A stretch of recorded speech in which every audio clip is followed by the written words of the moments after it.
Bonsoir à tous et bienvenue sur le plateau d'Un cœur qui écoute, votre émission de spiritualité. Aujourd'hui, nous avons le plaisir de recevoir Isabelle Chazeran qui vient nous présenter son nouveau livre « Oser la rencontre, récit de 5 années en cité ». Alors, c'est un livre qui a été écrit avec son mari Pierre, qui raconte un peu cette expérience avec le Rocher, en cité, en région parisienne, et puis aussi du côté de Rieux-la-Pape. Alors, vous allez nous raconter tout cela dans quelques instants. Juste avant, je vous invite à nous lire un extrait de ce livre. Alors, ce n'est pas un extrait de ce livre que j'ai choisi, mais c'est la prière de saint François d'Assise. « Seigneur, fais de moi un instrument de ta paix. Là où est la haine, que je mette l'amour. Là où est l'offense, que je mette le pardon. Là où est le doute, que je mette la foi. Là où est le désespoir, que je mette l'espérance. Là où sont les ténèbres, que je mette la lumière.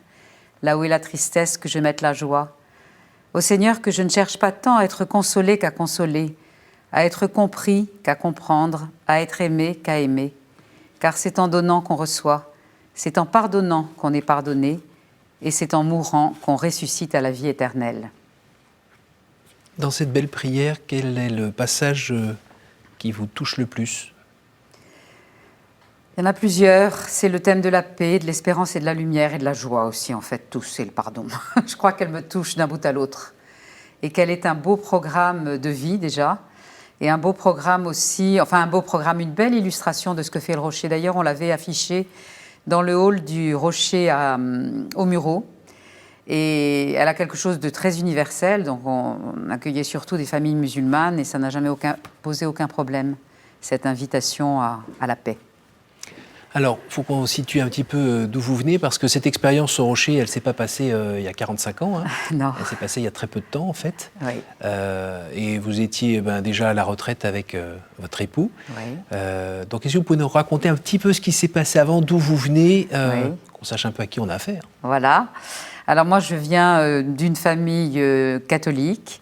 J'ai vécu jusqu'à mon mariage à Paris.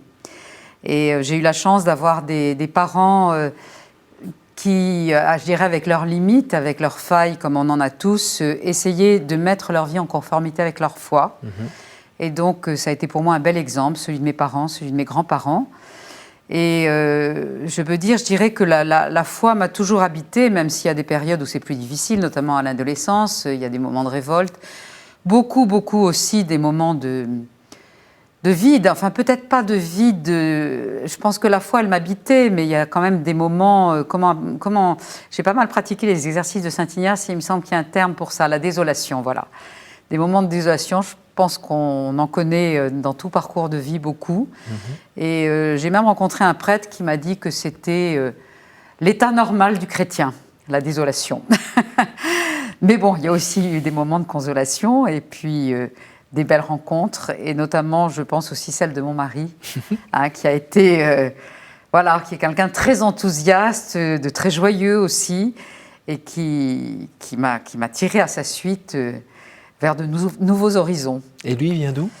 Alors lui vient d'une famille aussi chrétienne, un peu similaire. On a des grands-parents maternels qui nous ont marqués l'un et l'autre et qui sont pour beaucoup, je crois, dans cet enracinement dans la foi. Donc lui aussi, c'était une famille bien enracinée dans la foi. Des grands-parents qu'il a beaucoup admirés aussi. Lui, il a passé son enfance en Tunisie et en Algérie, d'où de sa part une appétence certaine pour le Maghreb. Mmh. Et une aisance aussi pour le Maghreb. Mon beau-père lisait, parlait, écrivait couramment l'arabe, ce qui était assez rare d'ailleurs dans les familles françaises. Et donc ça explique aussi pourquoi lui a ressenti un appel à se rapprocher du monde des cités, qui est un monde essentiellement musulman, bien avant moi. L'enracinement dans la foi, c'est quoi ? C'est lié à la pratique régulière, aller à la messe le dimanche, vivre les grandes fêtes dans l'année, c'est parler de Jésus, c'est prier ensemble, c'est prier avant le repas, c'est quoi ? C'est un peu tout ça. Moi, de mon enfance, je garde par exemple un souvenir très marquant de la prière qu'on faisait avec mes grands-parents. Quand on arrivait chez eux dans l'Ariège, on allait mettre dans un arbre, à 200 ou 300 mètres de la maison, une statue de la Vierge qu'on appelait Notre-Dame du Grand Silence et qu'on allait ensuite fleurir régulièrement. Et chaque soir, on partait à la nuit tombée en procession avec des bougies, faire la prière à Notre-Dame du Grand Silence. Wow. Et pour moi, c'était quelque chose de très magique. de très magique, de très spirituel Oui. et de magique pour l'enfant que j'étais. Oui. Et c'était d'autant plus nourrissant qu'il n'y avait pas que cet enracinement spirituel. Après la prière, on s'asseyait là, sur des bancs, c'était au milieu de noisetiers, et on continuait par une veillée qui n'avait rien spécialement spirituel en croquant des noisettes. Et voilà, c'est des souvenirs merveilleux. C'était... Voilà, par exemple, hein, parce qu'il y a bien d'autres choses à dire, mais... Mais ça, c'est la comtesse de Ségur, ça, non? Un peu, oui, un peu. Oui, mais je trouve que cet équilibre entre l'humain et le spirituel est quelque chose qu'il faut travailler aussi. Il ne faut pas que le spirituel devienne quelque chose qui vous pompe, et à l'adolescence, ça peut être très pompant. Il faut que ce soit vraiment enraciné justement dans des rituels familiaux, dans des chants aussi familiaux. On chantait des chants que j'ai rarement entendus en dehors de notre famille. À la prière du soir, vous êtes si belle, Madame du Ciel, par exemple, que je fais chanter encore à mes petits-enfants, ou le Noël de France. Tout ça, ça nourrit toute une vie familiale de prière et d'enracinement dans la foi. Et alors, vous avez réussi à transmettre, vous aussi, à vos enfants J'espère. ou vos petits-enfants? J'espère. On n'a jamais fini, Oui. mais j'espère, oui, qu'on a transmis. En tout cas, on a essayé de le faire, là aussi, avec nos failles et nos lacunes. On n'y a pas toujours réussi, certainement, mais je pense quand même que l'essentiel est passé. Alors aujourd'hui, il y a combien d'enfants et combien de petits-enfants? Alors aujourd'hui, donc 7 enfants et 14 petits-enfants, dont l'aîné a 10 ans. Voilà, et c'est toujours avec bonheur qu'on essaye de se retrouver. Alors donc, vous n'aviez pas assez de travail pour avoir eu envie, ou avoir peut-être pas envie, mais avoir répondu à un appel, Oui. à aller tout d'un coup vous emmurer au mureau? Oui, alors cet appel, il remonte loin parce qu'on est parti en 2014, mais je pense que ça faisait bien une bonne dizaine d'années, et même plus, que ça travaillait mon mari. Pour lui, c'est parti d'une rencontre qu'il a faite à une sorte il appelle ça une foire à l'évangélisation dans le diocèse de Toulon, où il s'est trouvé à côté d'une femme et ils échangeaient sur ce qu'il faisait justement pour servir le Seigneur. Et cette femme lui dit, moi j'habite en cité. Alors lui, ça a été comme une illumination. Il s'est dit, mais c'est là qu'il faut aller. Bien sûr, c'est dans ce monde-là qu'il faut vivre. Et il est rentré en me disant, faut y aller. Et là, moi, je me suis dit, non, mais de quoi il me parle? C'est pas du tout votre... Ah non, mais c'était pas du tout... votre terreau. Ah, mais pas du tout mon terreau. Et puis, à l'époque, on avait encore des enfants adolescents, on travaillait tous les deux. Enfin, pour moi, c'était totalement surréaliste. Il s'ennuyait dans son travail ou quoi? Non, pas du tout. Pas du tout, mais c'est quelqu'un qui est généreux, enthousiaste, qui a toujours 1000 projets. Et franchement, je ne l'ai pas pris comme un appel du Seigneur. Je l'ai pris vraiment comme une lubie de mon mari. Je me suis dit, mais qu'est-ce qui lui prend? Donc, j'ai fermé les écoutilles et je les ai fermées longtemps, puisque je pense que je les ai fermées plus de 10 ans. Alors après, je m'aperçois quand même, quand on relit sa vie, on ne le voit pas au moment X, mais quand on relit sa vie, on s'aperçoit qu'il y a eu quand même des attentions, enfin des choses qui m'ont préparé à dire oui, ça ne s'est pas fait du jour au lendemain. Des rencontres? Des rencontres, bien sûr. Un souci aussi de s'intéresser au monde musulman. On avait créé à Aix-en-Provence avec des amis un petit groupe de prière pour les musulmans et aussi pour découvrir le Coran et la religion musulmane. Donc on travaillait, on se retrouvait une fois par mois autour de textes et puis on essayait de creuser ça avec l'aide d'ailleurs d'une petite sœur de Jésus qui venait de ce monde-là. Et puis, il s'est trouvé que mon mari, qui rêvait quand même beaucoup de retourner en Tunisie un peu plus longuement qu'en vacances, a réussi à avoir un job là-bas, enfin une mission plus exactement là-bas, que moi j'ai réussi la même année, donc ça c'est quand même complètement providentiel, à avoir un congé formation que je pouvais suivre par le CNED. Et nous voilà partis donc avec notre dernière fille pour une année scolaire en Tunisie. Et ça a levé pour moi beaucoup d'obstacles parce que j'ai découvert un peuple merveilleux, très, très, très chaleureux, très accueillant. Et donc, je suis rentrée, oui, totalement rassurée sur ce monde que j'avais appris à aimer. Après un premier contact lors de votre oui, voyage de noces, plusieurs contacts, qui avait été un peu plus difficile parce que vous méconnaissiez totalement. Totalement, c'était en plein Ramadan. Exactement. Et là, bon. Oui, tandis que là, écoutez, une attention, par exemple, que j'ai trouvée vraiment merveilleuse. On habitait une petite rue commerçante et donc les commerçants m'avaient repéré, forcément, avaient repéré aussi notre fille. Et puis, un soir de décembre, on était là depuis septembre, un soir de décembre, dans la nuit, on frappe à notre porte. Donc, j'ouvre, je vois une silhouette que je discerne mal. Et tout de suite, ce monsieur me rassure. Il me dit, je suis un de vos voisins commerçants. Voilà, je sais que c'est Noël bientôt pour vous, je vous apporte le sapin. Et il était allé couper une branche de pin pour qu'on puisse faire le sapin. Enfin, c'est adorable. Des attentions comme ça, on en a eu 1000, donc c'est très, très rassurant. Voilà, donc après, quand on relit sa vie, c'est un peu comme un puzzle qui se met en place. On se dit, le Seigneur était là. Et voilà, il a été très patient, parce que moi, j'ai quand même mis beaucoup de temps. Et il m'a quand même préparé. Et puis, ce qui a été déterminant pour moi, ça a été la rencontre avec le Rocher à travers un article dans la presse, hein, tout simplement. Un jour, je tombe sur cet article dans la presse.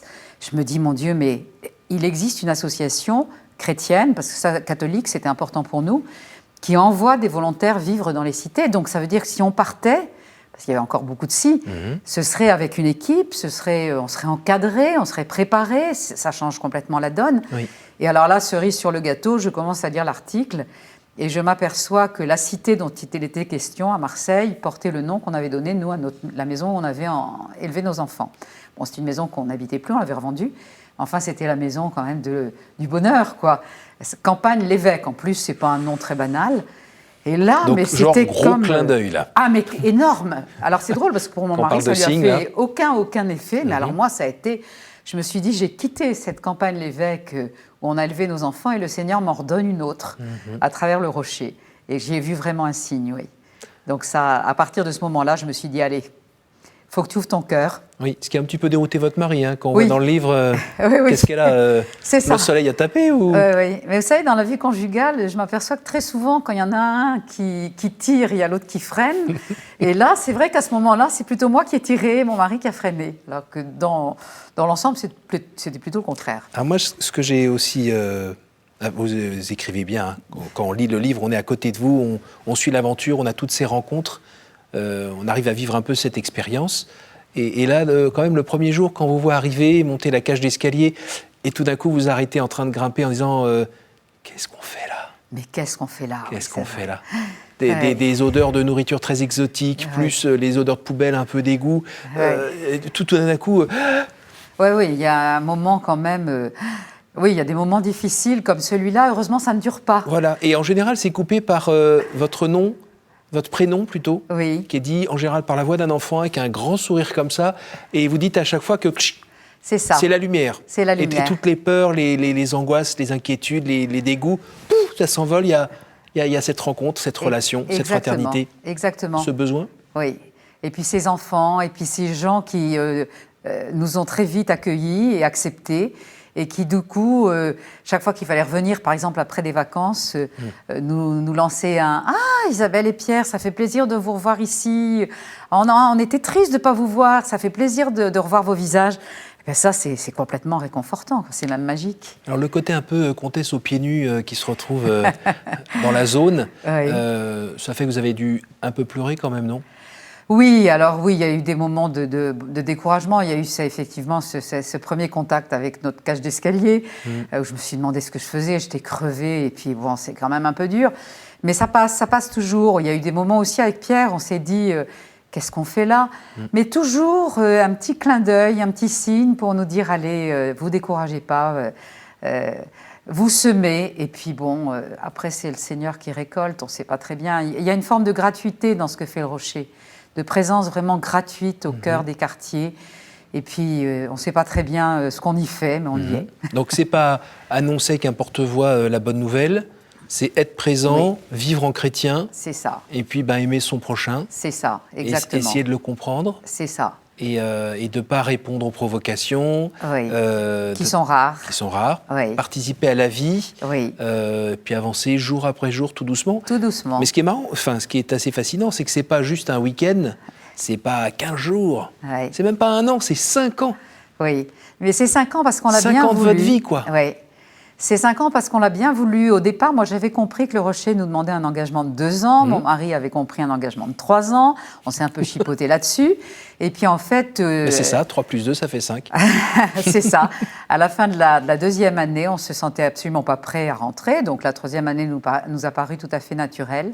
Et en fait, au bout de 3 ans, on s'est dit, non, mais on n'a pas du tout envie de quitter ce monde-là. Et quand le Rocher nous a proposé d'accompagner l'ouverture d'une nouvelle antenne, c'est-à-dire d'accompagner un jeune couple qui prend la responsabilité de créer un rocher dans une nouvelle ville, alors qu'eux n'ont pas l'expérience de la cité, ça nous a paru évident qu'il fallait y aller. Et donc, on est parti effectivement en région lyonnaise et on refera la même chose à Nîmes, la 5e année. Et même de Nîmes, ça a été vraiment difficile de rentrer. Dans votre vie de foi, ça vous a fait grandir comment Alors moi, ça m'a fait grandir à plus d'un titre. D'abord, le lâcher-prise, parce qu'il y a un moment, il faut arriver à se dire allez, je fais confiance au Seigneur. S'il nous veut là, il pourvoira. Donc moi, je ne suis pas du tout par nature dans le lâcher-prise. Hein. Et par éducation non plus, d'ailleurs, parce que cette foi que mes parents vivaient de façon très belle, c'était quand même un peu la foi d'une génération où il fallait, gagner son ciel à la force du poignet. La foi et les œuvres? Il y a la foi et les œuvres, et puis il faut gagner, n'enterre pas ton talent, il faut que tu montres que tu y arrives, quoi. Et pour partir au rocher, il faut totalement lâcher prise, hein. C'est quand même un saut dans l'inconnu, donc ça c'est la première des grâces qui m'a été faite, parce que je crois que s'il n'y avait pas eu la grâce, j'aurais jamais lâché prise, donc merci Seigneur. Hein. Et en même temps, vous n'avez pas lâché complètement prise parce que votre caractère a permis aussi de faire face? Peut-être. Par moment? Peut-être. Et peut-être de soutenir Pierre quand lui descendait un peu? Oui, c'est vrai aussi.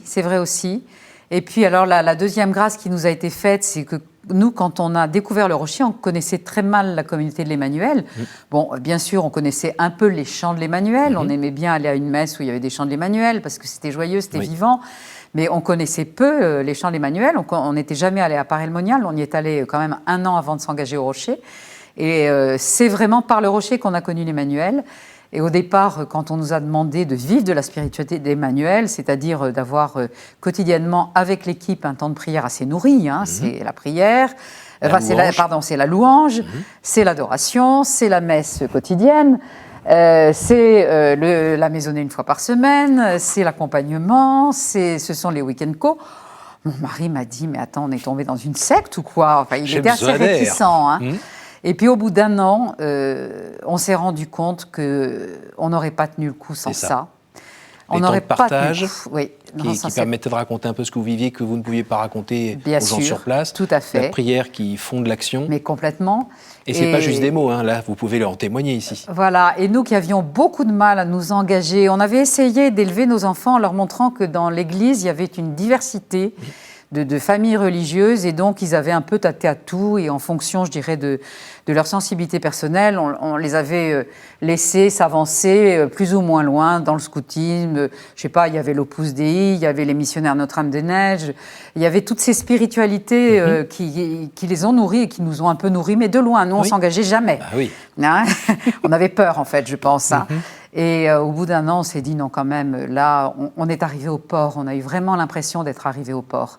Il y avait tout ce qui nous nourrissait depuis toujours, mais qui était ramassé de façon très condensée et tellement nourrissante qu'on a demandé à entrer en étape d'accueil et de discernement, voilà, et ensuite à entrer dans la communauté.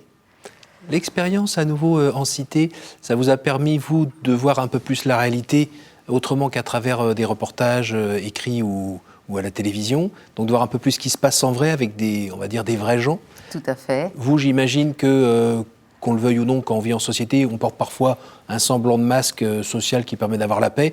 Là, j'imagine qu'il a volé en éclats. Ah, mais complètement. Oui, tout à fait. Et ça vous a permis, vous, d'unifier toujours un peu plus qui vous êtes et comme vous apparaissez ou dans ce que vous faites? Ah ben tout à fait, on ne triche pas en cité, hein. On ne triche pas. J'ai une amie qui m'a dit, mais comment tu t'habillais? Mais je lui dis, je m'habille comme je m'habille, je n'ai jamais pensé à me déguiser. On est ce qu'on est, on arrive avec ce qu'on est. La casquette en arrière? Mais tout à fait. Voilà. Ça ne marche pas, ça. Ça ne marche pas. Et on est accepté pour ce qu'on est, c'est ce qui est merveilleux. Et d'apprendre aussi à accepter l'autre comme il est, mais surtout avec cette vérité des relations, qui sont des relations sans phare, d'une confiance qui est très, très, très étonnante. L'une des premières rencontres qu'on a faites dans le porte-à-porte, c'est une femme qui nous a raconté sa vie de femme battue. Heureusement, elle avait fini par échapper au coup de son mari, par refaire sa vie plus paisiblement. Enfin, elle ne connaissait pas 5 minutes avant. Elle nous a raconté ça, je dirais, avec une facilité qui était désarmante, d'autant plus qu'après, j'ai appris à très bien la connaître, puisque c'est devenu une amie, et que ce n'est pas du tout quelqu'un qui se confie facilement. Alors pourquoi s'est-elle confiée à nous comme ça? Ça fait partie des miracles, en fait, qu'on vit. presque quotidiennement quand on est en cité. Et le côté entre guillemets, du blanc aisé, expérimenté, qui vient donner un coup de main aux petits pauvres, finalement, rapidement, on se retrouve avec... en fait, on est aussi pauvre que l'autre en face. Ah, mais complètement. Et à nouveau, ça, c'est pas une vue de l'esprit. Ah non, c'est pas une vue de l'esprit, parce qu'on se sent tellement démuni et on arrive tellement on n'a pas de solution toute faite. On est là, bien entendu, on voudrait aider, on voudrait répondre à des demandes, on essaye, bien sûr, mais on se sent quand même très, très pauvre soi-même et très démuni. Et on arrive, bien sûr, avec un peu des clichés, avec des idées, qu'on arrive avec un bagage, on croit qu'il va nous servir, ce bagage, mais en fait, il ne nous sert à rien du tout, hein, ou à très peu de choses. Hein. Moi-même, mon bagage de professeur, et pendant j'ai fait beaucoup d'aide à la scolarité le soir, je peux vous assurer qu'il ne m'a pas servi à grand-chose, parce que je dirais que les jeunes que j'avais à accompagner étaient tellement différents de ceux que je voyais dans mes cours que voilà, il fallait que je réinvente tout. Et je me suis sentie très pauvre. Et quand on propose de l'aide et on se fait rejeter, ça ne nous est pas vraiment arrivé. Non, simplement, quelquefois, ce qu'on propose est totalement en décalage avec les besoins. C'est vous le racontez aussi. On le raconte aussi, tout à fait. Donc ça, c'est un peu savoureux, parce que ça nous remet totalement en question. Et puis, il y a surtout des moments où on se sent totalement démuni, parce que finalement, on ne peut rien faire si l'autre ne se met pas en route. Et ça ne nous appartient pas, ça lui appartient à lui. Pour finir, quel est le message de ce livre, s'il y en a un? Le message, c'est le titre qui le dit, hein, c'est « Osons la rencontre, n'ayons pas peur de nos différences, osons la rencontre avec ceux qui viennent d'un tout autre monde, qui viennent d'une autre culture, d'une autre religion, et essayons d'être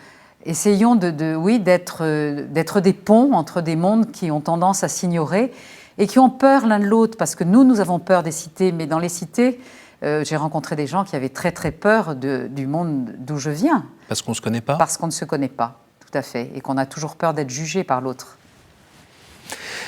On arrive au moment des questions. Est-ce que vous pouvez me dire un chiffre entre 1 et 15, s'il vous plaît ? Alors, le chiffre 7, qui est un chiffre biblique, et puis qui est aussi celui de nos 7 enfants.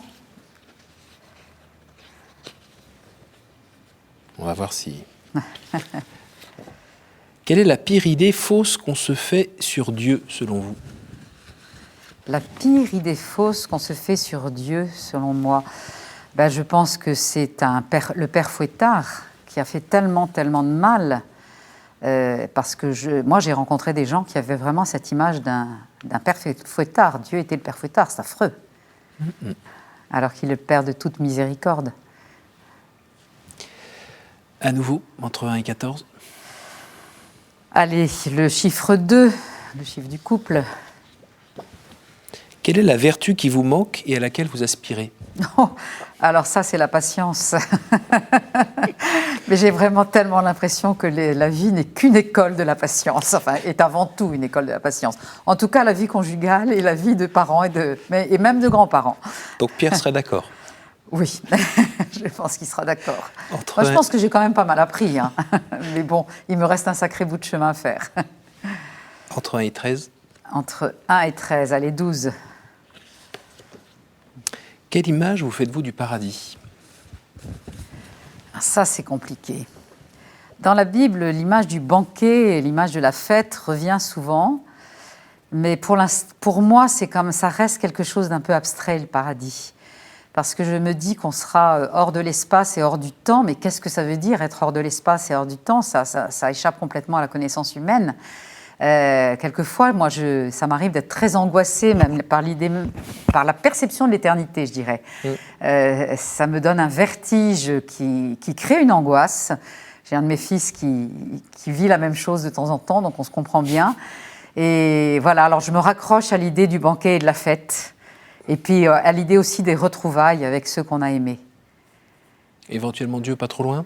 Ah mais oui, mais Dieu il échappe tellement aussi à notre connaissance. Il est tellement plus grand que tout ce qu'on peut imaginer. Que moi, j'ai besoin d'intermédiaires. Hein. J'ai besoin de ceux que j'ai connus. J'ai besoin aussi de quelques saints, bien entendu.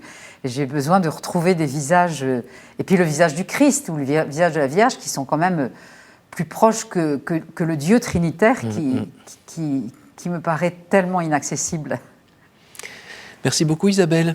Merci d'être venue nous voir là à Paris et nous partager cette expérience. Je rappelle le titre de votre livre, Oser la rencontre, récit de 5 années en cité, paru aux éditions de l'Emmanuel. Merci beaucoup d'être venu et merci pour votre sourire. Et merci de m'avoir reçu. Merci à vous tous pour votre fidélité. Et bien évidemment, je vous invite à partager cette émission autour de vous grâce à notre site www.ktotv.com. Un petit salut à Pierre quand même qui a permis la réalisation de ce livre. Et puis je vous dis à vous tous, à la semaine prochaine.